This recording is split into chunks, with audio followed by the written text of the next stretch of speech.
Maya Laura, bonjour. Bonjour. Vous êtes enseignant-chercheur à Groupe ParisTech, mais aussi référente académique du master spécialisé Forêt, Nature et Société, Option Management International, donc d'Agro ParisTech. Oui. Quels sont les objectifs de cette formation ?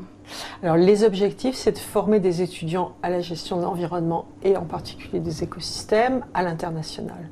Qu'est-ce que ça veut dire ? Ça veut dire qu'on va former des experts qui vont être experts en stratégie et en négociation pour le management de ces écosystèmes dans des contextes internationaux. Qu'entend-on par écosystème ? Donc écosystème, ça veut dire les milieux complexes, essentiellement terrestres, donc on va être surtout sur des écosystèmes forestiers dans notre cas. On travaille un peu moins sur des écosystèmes marins, beaucoup moins, même si des métiers commencent à se déployer là-dessus.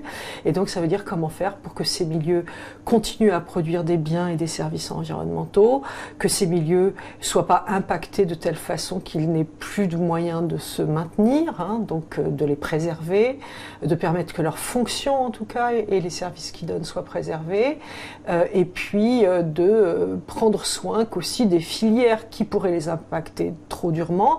Actuellement par exemple l'agriculture est très impactante sur beaucoup de forêts tropicales. Comment on fait pour ralentir ça, pour faire qu'aussi des gens qui travaillent dans ces filières prennent réellement en compte ces milieux? Comment intègre-t-on votre formation ? Parce que l'EMS répond à des exigences particulières. Oui, alors il faut être Bac+5, ça c'est une exigence minimale, et parler et écrire l'anglais. Le niveau d'anglais est essentiel puisqu'on travaille dans des contextes internationaux, qu'on fait des stages sur le terrain où il faut pouvoir produire des rapports en anglais, discuter avec des intervenants en anglais pour faire un diagnostic ou une évaluation, ou une prospective. Bref, il faut être bon en anglais. Et donc, niveau Bac+5, là, on est assez large. C'est-à-dire qu'on laisse vraiment une ouverture. On a un gros tiers, un peu plus de 40% des étudiants qui sont des ingénieurs, dont 2 tiers de ces ingénieurs sont des ingénieurs agronomes, forestiers au sens large, et 1 tiers sont des ingénieurs généralistes. Ils ont pu faire arrêt métier, centrale, polytechnique, bon voilà. Et puis on a un gros tiers qui sont des écologues ou des biologistes, des gens qui viennent de l'université, qui ont fait un Bac+5 en biologie ou en écologie.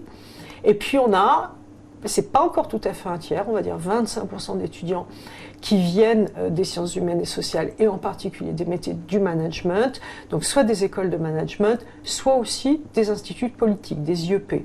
On a des gens en Sciences Po Paris, on a des gens en IEP de Lille, voilà, on a eu des profils comme ça. Et puis, de temps en temps, on a un anthropologue, un économiste, voilà. Donc, on est quand même très ouvert.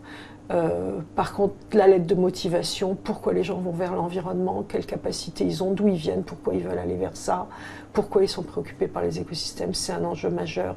Donc il faut vraiment qu'ils pré-travaillent leur projet avant de candidater chez nous.